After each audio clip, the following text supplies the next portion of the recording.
Hello दोस्तों, कैसे हैं आप सभी। आपका स्वागत है एक्टिव अनुज राइट रन के साथ एक बार फिर से नए टॉपिक के साथ। एएलपी के लिए हम तैयारी कर रहे हैं। एएलपी एनटीपीसी 2024 के लिए हम क्वेश्चन पढ़ रहे हैं अपने। हमारी जो फिज़िक्स की अपनी आपकी जो प्लेलिस्ट है उसमें आपको सब चीज़ें जो अपने टॉपिक हम तक अब तक हमने पढ़ लिए हैं वो मिल जाएंगे सब।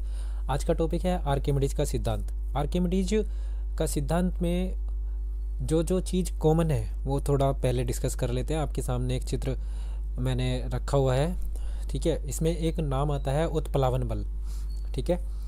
इसमें एक नाम आता है उत्प्लावन बल। तो आर्किमिडीज के सिद्धांत में इस बल का नाम का यूज होगा, वो हम सीखेंगे कैसे होगा। चलिए सीखते हैं कुछ।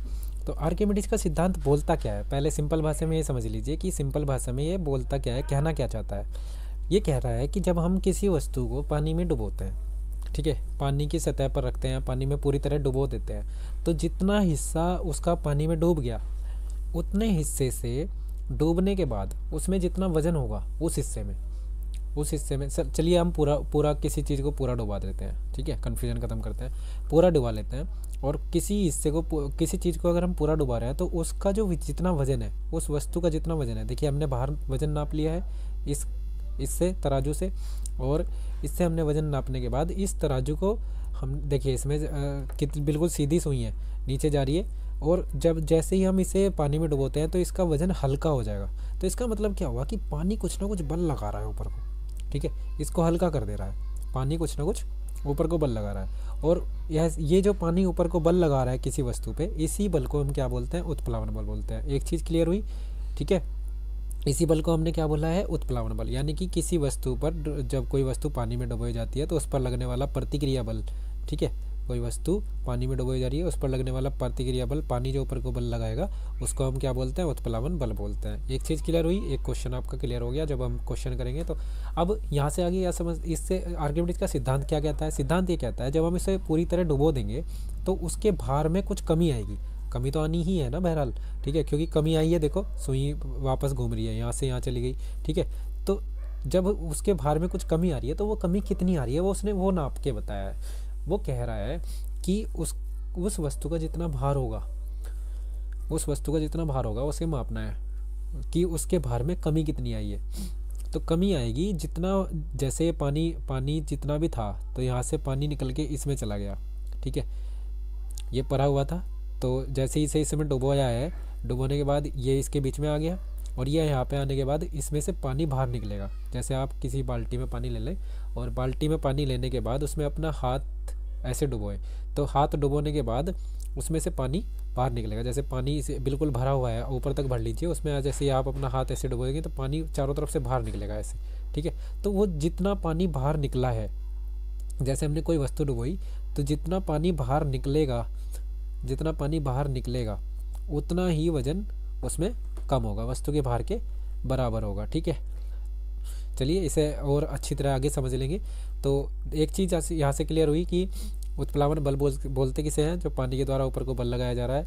एक चीज़ यहाँ से क्लियर कर लीजिए थोड़ा सा, ये क्या कह रहा है कि देखिए वस्तु तीन तरीके से डूबी हुई महसूस कराएगा।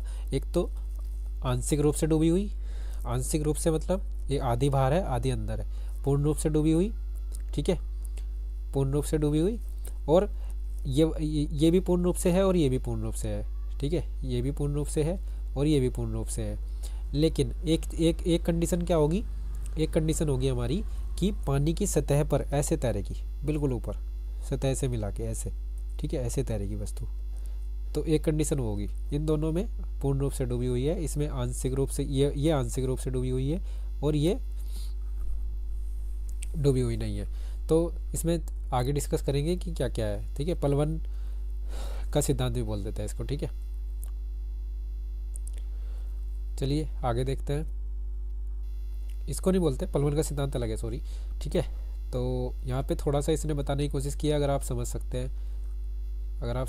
हैं थोड़ा सा इसके बारे में बताने की कोशिश की है कि वस्तु का भार अगर वस्तु द्वारा हटाया गया वस्तु का भार हटाए गए जल से अगर कम है, वस्तु का भार अगर हटाए गए जल से कम है तो वो तैरेगी ऐसे, और वस्तु का भार अगर हटाए गए जल के बराबर है तो वो अंदर डूब जाएगी ऐसे, ठीक है।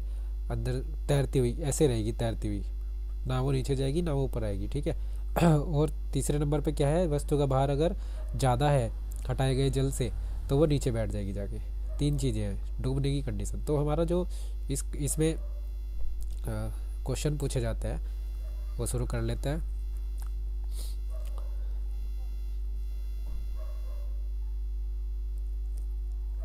तो उत्प्लावकता और आर्किमिडीज का सिद्धांत, बोयंसी, ठीक है, इसको बोयंसी भी बोलते हैं। उत्प्लावकता सिद्धांत के आधार पर जहाज पानी में तैरते हैं, ठीक है। जहाज जो है, क्योंकि तैरने का उसने यही नियम दिया था कि जहाज पानी पे कैसे तैरते हैं, तो बोयंसी के नियम के अनुसार ही बोयंसी का सिद्धांत बोलते हैं, उत्प्लावकता सिद्धांत भी बोल देते हैं, आर्किमिडीज का सिद्धांत भी बोल देते हैं। याद रखना 2-3 नाम है उत्प्लावकता का सिद्धांत, ठीक है। जहाज पानी में तैरते हैं, सर्वप्रथम इस सिद्धांत की पहचान करने का श्रेय किसको जाता है, वैज्ञानिक को किसको जाता है, आर्किमिडीज का, ठीक है। तो उत्प्लावक बल मैंने बताया, जो ऊपर को बल लगा रहा है जल, ठीक है, उसी को देखो पूछा हुआ है बहुत बार, एएलपी में भी पूछा हुआ है, एनटीपीसी में पूछा हुआ है 2018 में, 2016 में, तो रिपीटेड क्वेश्चन है, मैं इसीलिए बार बार आपसे बोल रहा हूँ कि ध्यान से कर लेना, ठीक है। यहाँ से पढ़ लेते हैं इसको। उत्प्लावकता का सिद्धांत के आधार पर जहाज पानी में तैरते हैं, सर्वप्रथम सिद्धांत को आर्किमिडीज ने प्रस्तुत किया था। इसके अनुसार जब कोई वस्तु किसी द्रव में पूरी अथवा आंशिक रूप से डूब जाती है तो उसके भार में आभासी कमी होती है। भार में आभासी कमी वस्तु द्वारा हटाए गए द्रव के भार के बराबर होती है। वो मैंने अभी समझाने की पूरी कोशिश किया आपको, ठीक है। आगे चलते हैं। ये इसने यहाँ पे जो ऑप्शन है उनको ऑप्शनों को खोलने की कोशिश की है। केपलर ने सौरमंडल के ग्रहों की गति की खोज की थी, ठीक है। जब हम ग्रहों के बारे में पढ़ेंगे तो हम सारी चीज़ क्लियर करेंगे, ठीक है। आगे चलते हैं। अभी हमारा आर्किमिडीज का सिद्धांत चल रहा है, तो इससे इस टॉपिक से रिलेटेड ही क्वेश्चन हम करने की कोशिश करेंगे। निम्नलिखित में से कौन सा कारक किसी दिए हुए द्रव में वस्तु पर कार्यरत उत्प्लावन बल के परिणाम पर निर्भर करता है? तो कारक पूछ रहा है, तो कौन सा कारक हो सकता है? देखो, तरल पदार्थ का घनत्व और उसमें डूबी हुई वस्तु का आयतन। तो जो हमारा उत्प्लावन बल होता है वो किस किस पर निर्भर करता है? जितना उस वस्तु का घनत्व होगा, जो तरल पदार्थ है उसका घनत्व और डूबी हुई वस्तु का आयतन, दोनों पर निर्भर करेगा। क्योंकि घनत्व पानी का घनत्व कम होता है, तेल का घनत्व ज़्यादा होता है, तो हर चीज़ पे जब कोई वस्तु तैरेगी तो दोनों पे डूबने की कंडीशन और तैरने की कंडीशन निर्भर करेगी। क्योंकि घनत्व के बारे में अगर हम पढ़ेंगे, शायद हमने पढ़ी नहीं, अभी हमने वीडियो बनाई नहीं है घनत्व के बारे में। चलो आगे बनाते हैं, आगे देखते हैं। तो घनत्व क्या होता है? किसी वस्तु का गाढ़ापन, ठीक है, किसी द्रव का गाढ़ापन, जितने उसमें उस द्रव के जितने पार्टिकल्स पास होंगे उसे घनत्व बोलते हैं। बस इतना याद रख लीजिए अभी के लिए, ठीक है। तो तरल पदार्थ में घनत्व और डूबी हुई वस्तु के आयतन पर निर्भर करेगी। आगे चलते हैं।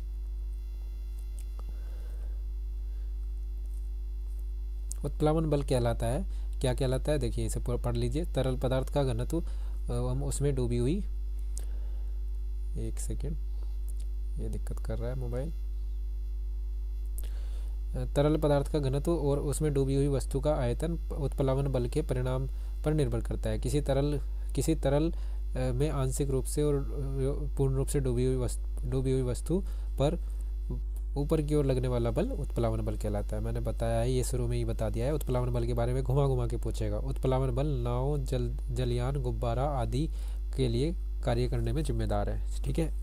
इस सिद्धांत का प्रतिपादन किसने किया? आर्किमिडीज ने किया था। आर्किमिडीज जी को जाता है इसका सिद्धांत का श्रेय। कौन सा कथन गलत है? तो यदि उत्प्लावक बल वस्तु के भार से कम हो, देखिए सिंपल है बिल्कुल, थोड़ा सा पढ़िए। उत्प्लावक बल यानी कि जो वस्तु पे लगा हुआ भार, ऊपर की तरफ लगा हुआ भार है, वो कम हो तो वस्तु डूब जाएगी। देखिए, हाँ वस्तु डूब जाएगी, क्योंकि अगर ये अगर ऊपर की तरफ बल पानी नहीं लगाएगा तो वस्तु नीचे की तरफ बैठ जाएगी, अगर वस्तु में वजन ज़्यादा हुआ। ये सही है, हमें गलत बताना है।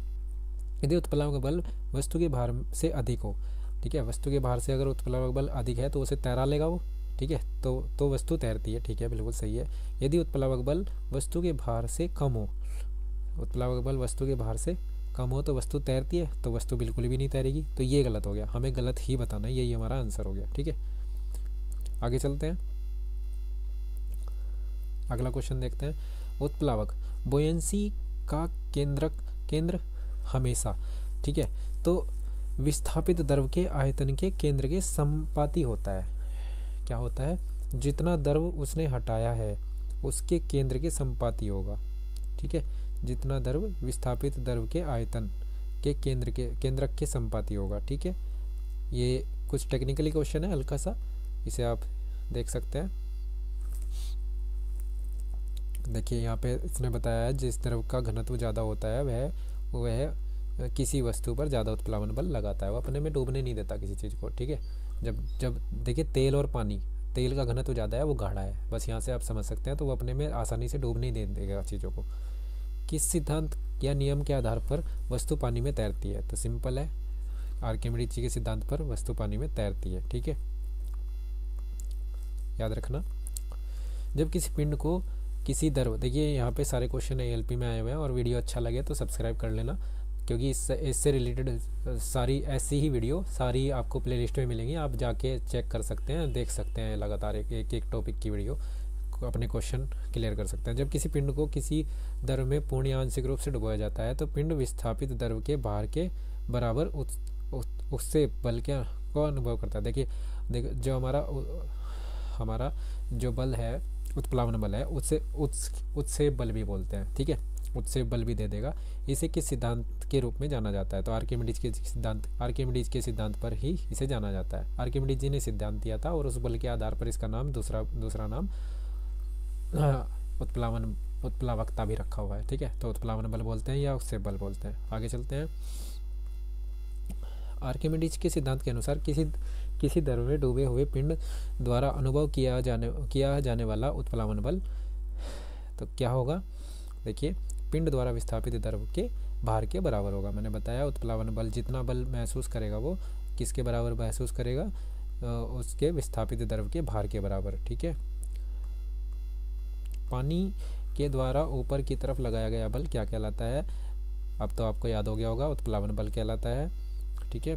जहाज़ों की गति में वृद्धि डैश पर निर्भर करती है। जो जहाज तैरता है, जहाज पर सारे नियम, जो जहाज होता है पानी का, यहाँ पे इसे पानी का जहाज देना चाहिए था, लेकिन इसने जहाज़ों की गति पूछ लिया, बस सीधा सीधा आपका आर्किमिडीज का सिद्धांत आ जाएगा। आगे चलते हैं। ऊपरी प्रणोद, देखिए प्रणोद किसके बोलते हैं? ऊपरी प्रणोद और भार। अगर ऊपर की तरफ बल लग रहा है तो प्रणोद बल को ही बोल देते हैं, बस इतना समझ के लीजिए, ठीक है। भार क्या होता है? भार नीचे की तरफ को बल लगता है, और ऊपरी प्रणोद ऊपर की तरफ को बल लगता है। तो प्रणोद से मतलब ऊपर की तरफ, ऊपर की दिशा में जो बल लग रहा होता है उसको बोल रहे हैं, ठीक है। तो ऊपरी प्रणोद हमेशा किस दिशा में काम करेगा? दिशा पूछी है, ठीक है। तो ऊपरी प्रणोद और भार, देखो दोनों की तुलना की है। ऊपरी प्रणोद ऊपर को काम करेगा और भार नीचे को काम करेगा, तो दोनों किस दिशा में काम करेंगे? विपरीत दिशा में काम करेंगे, ठीक है। बी आंसर हो जाएगा। सिंपल है भाई, ऊपरी प्रणोद ऊपर को काम कर रहा है, भार नीचे को काम करता है, ठीक है। तो ऊपरी प्रणोद यानी ऊपर की तरफ लगने वाला बल ऊपरी प्रणोद कहलाता है। तो ये ऊपर को काम करेगा, नीचे को काम करेगा, तो विपरीत बल हो गए, विपरीत दिशा में हो गई। आगे चलते हैं। किसी वस्तु को तरल पदार्थ पर रखे जाने से उत्पन्न उदरगामी दबाव को क्या कहते हैं? भाई क्या कर रहा है? तरल पदार्थ पर रख रहा है किसी भी वस्तु को, तो उसको क्या बोलेंगे? उस बल को उत्प्लावन बल बोलेंगे, और उत्प्लावन बल को इंग्लिश में नाम दिया हुआ है इसने बुओयंट फोर्स, ठीक है। उत्प्लावन बल का बुओयंट फोर्स नाम दिया हुआ है, तो बुओयंट फोर्स आपका राइट आंसर हो जाएगा। यहाँ से देख लीजिए, इसके तीन चार नाम हो गए, आप चाहें तो इसे नोट कर सकते हैं। देखिए, उत्सेप बल, उत्प्लावन बल, बुओयंट फोर्स, इसी को बोल रहे हैं। किसी भी नाम से आपसे पूछ लेगा, ठीक है। तो इसमें ये वाली लाइन आप नोट कर सकते हैं। पूरा आप जो इसका एरिया है बॉक्स में, इसे आप लिख सकते हैं, क्योंकि इसमें तीनों चारों नाम आ गए, ठीक है। और आगे चलते हैं। एक डूबे हुए पिंड पर पानी द्वारा लगाए जाने वाले उत्प्लावन बल का दूसरा नाम, मैंने बताया कि दूसरा नाम उत्सेप बल भी बोल सकते हैं, यहाँ पर वो बुओयंट फोर्स भी दे सकता है, ठीक है। तो तीनों नाम हो सकते हैं। आगे चलते हैं। यदि आप एक गिलास को पानी और बर्फ़ से पूरी तरह से भर देते हैं तो बर्फ़ पूरी तरह गल जाती है, तो क्या होगा? देखिए, जब बर्फ़ पूरी तरह गल जाएगी तो ऐसा नहीं होगा कि जल ज़्यादा हो जाएगा, क्योंकि बर्फ़ ने उसमें अपनी जगह बनाई हुई है पहले से ही, तो बर्फ़ ने जितना पानी जितनी जगह बनानी थी उतना पानी बाहर पहले से ही फेंका हुआ है, तो बर्फ़ ने अपनी जगह बनाई हुई है, तो बर्फ़ के पिघलने से उसके जल स्तर पर कोई प्रभाव नहीं पड़ेगा। ये हमने समझ लिया है। देखिए अगर ये भरा हुआ है और मैं इसमें डाल देता हूँ एक बड़ा सा बर्फ़ का टुकड़ा, तो जितना बर्फ़ का टुकड़ा इसमें मैंने डाला है उतना ही पानी ये पहले से ही बाहर फेंक देगा। अब ये बर्फ़ का टुकड़ा जैसे जैसे गलेगा, जितना पानी निकलना था निकल चुका, ठीक है। अब ये बर्फ़ का टुकड़ा पिघलेगा, तो पिघलने के बाद इसमें से पानी बाहर नहीं निकलेगा, वो पानी का स्तर सेम रहेगा, ठीक है। आगे चलते हैं। यदि कोई वस्तु डूबती है तो वस्तु पर तरल द्वारा प्रयुक्त उत्सेप डैश होगा। तो डूब रही है तो वस्तु पर जो उत्सेप बल है, यानी कि ऊपर की तरफ जो बल लगाया गया होगा वो कम लगाया गया होगा, ठीक है। तो तरल द्वारा जो बल लगाया गया है बाहर से कम है, ठीक है।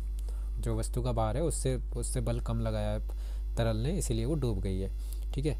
अब यहाँ पे तीनों स्थितियाँ आप देख सकते हैं। तीनों स्थिति कैसी हैं? यदि वस्तु का भार उत्प्लावन बल से अधिक है तो वस्तु द्रव में डूब जाएगी। ऐसा तब होता है जब वस्तु के पदार्थ का घनत्व द्रव के घनत्व से अधिक होता है। पहला नियम, पहली चीज़। दूसरा, यदि वस्तु का भार हटाए गए द्रव के भार के बराबर होता है तो वस्तु पूरी तरह डूबती हुई तैरती है, ठीक है। यानी कि जैसे इतना पानी भरा हुआ है तो वस्तु का ऊपरी सरफेस ऊपर नजर आएगा, ठीक है, केवल। तीसरी स्थिति क्या है कि जो उत्प्लावन बल है वो वस्तु के भार से अधिक होता है, वस्तु तैर जाती है, ठीक है। यानी कि पानी के जहाज में यही काम कर रहा है। उत्सेप बल और भार कार्य करते हैं। तो उत्सेप बल अभी मैंने आपको बताया कि उत्सेप बल हमें पता है कि उत्सेप बल हमेशा ऊपर की तरफ काम करता है, उत्प्लावन बल ऊपर की तरफ काम करता है, ऊपरी प्रणोद भी ऊपर की तरफ काम करता है, ये सारे बॉयंट फोर्स भी ऊपर की तरफ काम करता है। किसी भी नाम से हमें दे दे तो किस तरफ काम कर रहा है? ऊपर की तरफ। भार हमेशा नीचे की तरफ काम करेगा। जब भी आप किसी चीज़ को उठाते हैं तो भार कैसा महसूस होता है? भार नीचे की तरफ। तो ये किस दिशा में काम करते हैं? ये दोनों हमेशा विपरीत दिशा में काम करेंगे। अगर आपको वीडियो अच्छी लगे तो सब्सक्राइब कर लें, लाइक करें, शेयर करें और कमेंट भी करें। अगर कुछ समझ ना आए समझ आए तो भी कमेंट भी करें। देखिए ये आए हुए हैं RRB ग्रुप डी में पूछा हुआ है 2018 में। तो रेलवे से संबंधित क्वेश्चन आपके सामने सारे हैं। किसी द्रव तल के लंबवत कार्य करने वाला बल क्या कहलाता है?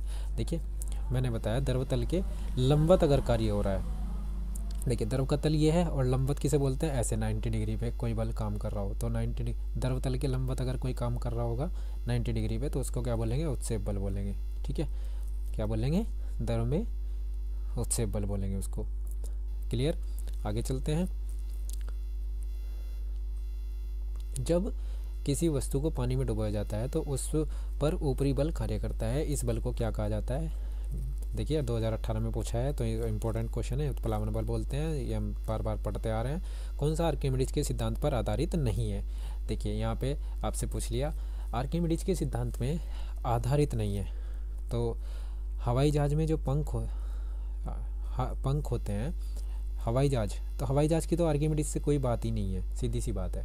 हवाई जहाज से संबंधित कोई भी चीज़ आर्किमिडीज से जुड़ी हुई नहीं है। जहाज भी जुड़े हुए हैं, दूध में घनत्व ज़्यादा होता है वो भी जुड़ा हुआ है। दूध लैक्टोमीटर दूध की घनत्व को, हाइड्रोमीटर आर्द्रता को मापेगा, ठीक है। आगे चलते हैं। तो इससे ये पता लगता है कि जो हवाई जहाज है वो अलग हो गया। इसमें सीधा सिंपल है, कोई दिक्कत वाली बात नहीं है। यदि निम्न में से क्या आर्किमिडीज के सिद्धांत पर आधारित नहीं है? तो आर्किमिडीज के सिद्धांत पर आधारित नहीं है। आप जानते हो, अगर आपने पढ़ा हो तो ओडोमीटर बोलते हैं दूरी मापना। ओडोमीटर जो बाइक में होता है उसे ओडोमीटर बोलते हैं, दूरी मापने वाले को, ठीक है। दूरी मापने वाला ओडोमीटर होता है। तो ओडोमीटर से कोई लेना देना नहीं है आर्किमिडीज का। और उसमें पनडुब्बी में भी होता है, हाइड्रोमीटर में भी होता है, इलेक्ट्रोमीटर में भी होता है। घनत्व ये घनत्व से संबंधित मामला है, तो घनत्व से संबंधित मामला आर्किमिडीज पे जाएगा, ठीक है। आगे चलते हैं।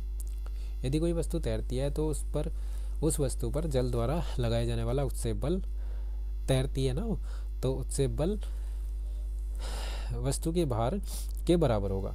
तैर रही है ना वो वस्तु, जल पर तैर रही है, जल पर कोई वस्तु तैरती है, ठीक है। तो उसके भार से कम होगा, वस्तु में भार कम होगा जल द्वारा लगाए गए बल से, तो तैर जाएगी। आगे चलते हैं। अगला क्वेश्चन है, जब एक पिंड को किसी तरल में पूरी तरह से या आंशिक रूप से डुबाया जाता है तो उस पर ऊर्ध्वाधर दिशा में प्रयुक्त बल जो उस पिंड पर को विस्थापित किए गए तरल के भार के बराबर होता है। यह नियम किसके द्वारा दिया गया है? तो पूरा नियम देने के बाद वो कह रहा है कि ये किसने दिया है, तो आर्किमिडीज जी ने ये नियम दिया था। ठीक है, ये हम आगे पढ़ेंगे, ये जिस चीज़ के भी नियम है, लेंज के नियम, फैराडे के नियम, ठीक है, ये हम पाउली के नियम, ये सब पढ़ेंगे। लेकिन हम आज क्या सीख रहे हैं? आज हम आर्किमिडीज जी का सिद्धांत सीख रहे हैं, जिससे हम और किसी में कन्फ्यूजन हो ही ना। आर्किमिडीज जी आज हमारे दिमाग में बैठ जाएं। अगर ये लाइन लिखी हुई है, ठीक है, ऐसे कोई लाइन लिखी हुई है और पूछ रहा है तो आर्किमिडीज हमें एकदम से याद आ जाना चाहिए। ठीक है, आगे चलते हैं। उत्प्लावन बल का परिमाण तरल के डैश पर निर्भर करता है। तो उत्प्लावन बल हमने बताया, जितना भी उत्प्लावन बल होगा वो तरल के घनत्व पर निर्भर करेगा, क्योंकि वो जितना गाढ़ा होगा वो वस्तु के डूबने का उतना ही विरोध करेगा और वो वस्तु पर उतना ही ज़्यादा बल लगाएगा। ठीक है, इतनी बात समझ में आई।